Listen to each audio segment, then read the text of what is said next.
जो mental math class 10th का next part कर लेते हैं। मैं हूं हरी सर और आप देख रहे हैं आपका अपना यूट्यूब चैनल चलो कदम बढ़ाई। आइए करते हैं नेक्स्ट पार्ट। तो हम इस सीरीज में कर रहे हैं रियल नंबर। तो नेक्स्ट पार्ट हम कर लेते हैं क्वेश्चन नंबर 41 से। तो क्या कहता है, आइए रीड कर लेते हैं ज़्यादा टाइम वेस्ट ना करते हुए। यहाँ पर क्वेश्चन नंबर 41 कहता है, देखिए, the LCM of two number is 45 times their HCF. तो यहाँ पर एलसीएम जो गिवन है वो एचसीएफ का 45 टाइम्स है। यानी अगर एचसीएफ 1 है तो एलसीएम क्या होगा 45 टाइम्स, तो 45 हो जाएगा।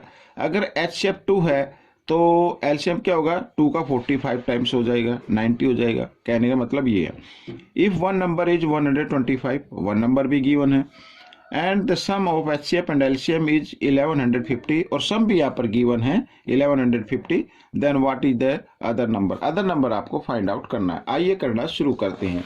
तो बच्चों देखो, इस क्वेश्चन को हम थोड़ा शॉर्ट करेंगे, अब बस आप बने रहें।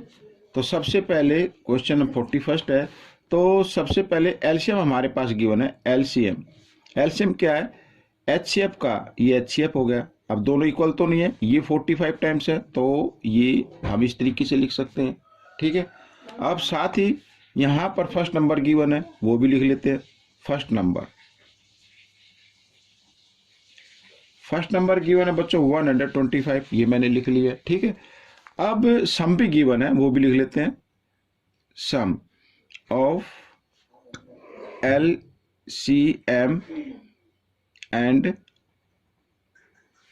एचसीएफ, ये मैं आपको समझाने के लिए थोड़ा सा एक्सप्लेन कर रहा हूं, बस हल्का सा। तो 1150, ठीक है, ये मैंने लिख लिया। अब क्या करना है, अब आपको सोल्व कर देना है, ठीक है। आइए करते हैं।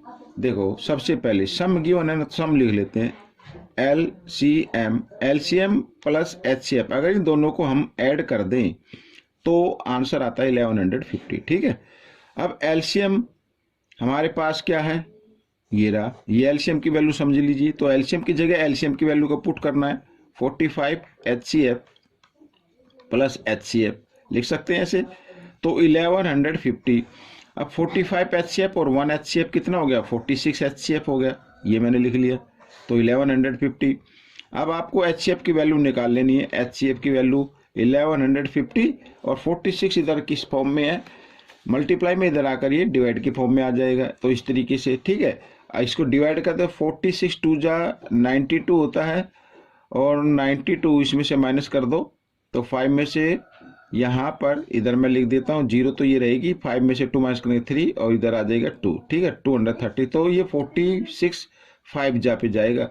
तो इसका मतलब एचसीएफ आपका ये आ गया, ठीक है, इस तरीके से। अब क्या करना है, अब इस एचसीएफ को या तो आप इस इक्वेशन में रख लीजिए, ठीक है, या फिर आप इसमें रख लीजिए, एक ही बात है, आपका आंसर आ जाएगा, मीन्स एलसीएम आ जाएगा, ठीक है ना। तो आइए यहाँ पर हमारे पास जो ये इक्वेशन है इसमें रख लेते हैं। तो एलसीएम हम निकाल लेते हैं, एलसीएम। तो एलसीएम क्या होगा 45, यहाँ पर लिया 45 इंटू एचसीएफ, ठीक है, तो इंटू इस तरीके से हम लिख लेंगे। तो ये आपका एलसीएम आ गया, ठीक है। इसको मल्टीप्लाई करने की भी जरूरत नहीं है। अब आपको निकालना सेकंड नंबर। क्या निकालना है, सेकंड नंबर। तो सेकंड नंबर निकालने के लिए आपको फॉर्मूले तो लर्न है ही, तो उसी से रख देते हैं। तो एलसीएम, तो ऊपर आता है एलसीएम, ये एलसीएम हो गया, इंटू एचसीएफ, ये एचसीएफ हो गया, और बाय में फर्स्ट नंबर ये आ गया। तो 25 1 जा 25, ये 5 पे कट गया, 5 5 जा ये हो गया 25, और 45 5 जा 225। तो ये आपका सेकंड नंबर आ गया बच्चों, ठीक है। इस तरीके से क्वेश्चन सोल्व हो गया। आइए करते हैं नेक्स्ट क्वेश्चन 42। तो 42 भी हम कर लेते हैं इसी में। तो 42 भी इजी है, कोई ज़्यादा मुश्किल नहीं है। आइए पहले इसको रीड कर लेते हैं।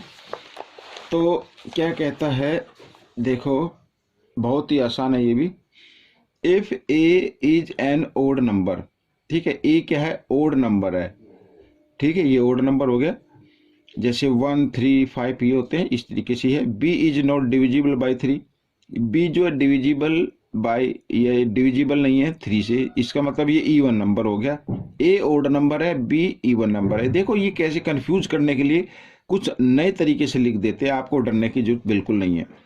आगे देखो क्या कहता है, LCM of A and B is P. A और बी का एलसीएम क्या है, P. Then what is the LCM of 3a and 2b। ठीक है, 3a और 2b का एलसीएम आपको निकालना है। अब बच्चों ये क्वेश्चन मैंने कई बार देखा है आते हुए, लेकिन इसमें कोई भी चेंजिंग नहीं होती, बिल्कुल सेम रहता है। ठीक है, तो यहाँ पर देखो ए और बी का एलसीएम की क्या गिवन है, ये 2 नंबर है, ये पी गिवन है। यानी कि जब ए बी कंटिन्यू नंबर हो गए तो इनका एलसीएम यानी ए बी हम इस तरीके से लिख सकते हैं पी। अब हमें जो निकालना है 3a और 2b का निकालना है बच्चों। तो ए बी का तो पता है, ए बी कंटिन्यू नंबर है, 3 और 2 ये भी कंटिन्यू नंबर है। तो इन जो भी कंटिन्यू नंबर होते हैं उनको मल्टीप्लाई कर दें आप, 3 2 जा 6। और ए बी का एलसीएम तो गिवन है साथ में पी, तो आप सीधा लिख दीजिए 6p। ठीक है, समझ में आ गया। तो इस तरीके से क्वेश्चन सॉल्व हो गया, बिल्कुल कंफ्यूजन में नहीं आना है, आपको शॉर्ट ट्रिक से अप्लाई करना है। और ये क्वेश्चन आता है तो आपको इस तरीके से सॉल्व कर देना है। ठीक है, आइए करते हैं नेक्स्ट क्वेश्चन। अब यहाँ पर क्वेश्चन नंबर 43 क्या कहता है, देखो what is the smallest number by which, यहाँ पे क्यूब रूट का साइन है ये 81, should be multiplied so as to get irrational number. यानी एक ऐसा स्मॉलेस्ट नंबर हमें फाइंड आउट करना है जो जिस नंबर से इस क्यूब रूट को मल्टीप्लाई कर दिया जाए तो ये क्या बन जाए, ये एक रैशनल नंबर बन जाए। तो हमारे पास नंबर है जैसे ये क्यूब रूट 81। ठीक है, अब ये क्या है, ये परफेक्ट क्यूब रूट नहीं है, यानी अगर हम इसको करें तो ये रैशनल नंबर नहीं बनेगा क्योंकि क्यूब रूट का साइन आया हुआ है। ठीक है, अगर आप इसके चाहे तो इसको टुकड़े करें, मान लीजिए जैसे हम इसको लिख दें इस तरीके से, 81 है ना, तो 9 × 9 हम लिख दें ऐसे। ठीक है, ये मैंने लिख दिया। अब यहाँ पर बच्चों 9 × 9 मैंने कर दिया है। अब क्यूब में तो 3 का ग्रुप होता है, यहाँ पे तो 2 ही है। अगर हम इसमें अपनी तरफ से एक और लिख दे तो ये क्या हो जाएगा, 3 का ग्रुप बन गया। और इस ग्रुप में से, क्योंकि यहाँ पर क्यूब रूट है ये, तो क्यूब में 3 का ग्रुप बनाना होता है, उनमें से एक नंबर को निकाल दीजिए तो इसका मतलब ये रैशनल नंबर बन गया। तो आपके लिए करना क्या होगा, देखो यहाँ पर ये तो गिवन है 81, अगर हम इसको मल्टीप्लाई कर दे क्यूब रूट 9 से तो फिर ये परफेक्ट रैशनल नंबर बन जाएगा। तो आपका आंसर क्या होगा बच्चों, ये होगा। ठीक है, ये मैंने आपको करके दिखाया। तो ये जो क्यूब का साइन है ये 9 पर भी आप लगा दे, तो ये आपका आंसर बन गया बच्चों। ठीक है, तो वो स्मॉलेस्ट नंबर आ गया आपका 3 क्यूब रूट 9। तो बच्चों, या क्यूब रूट 9 आप इसको बोल दीजिए। तो आइए अब हम करेंगे क्वेश्चन नंबर 44 वाला, यहां पर कर लेते हैं बच्चों।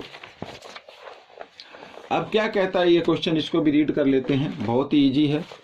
ये देखो यहाँ पर लिखा, what is the total number of factor of an even prime number. Even prime number, ये तो इजी है, कोई ज्यादा नहीं मुश्किल है। इवन प्राइम नंबर, अब इवन प्राइम नंबर हमारे पास 2 होता है, 2 के टोटल फैक्टर बताने, एक तो 1 होता है एक 2 होता है, यानी 1 2 ये हो गए बच्चों, तो 2 हो गई बच्चों, ये आपका आंसर आ गया। कोई ज्यादा मुश्किल नहीं है, बस हो गया क्वेश्चन। ठीक है, 45 कर लेते हैं।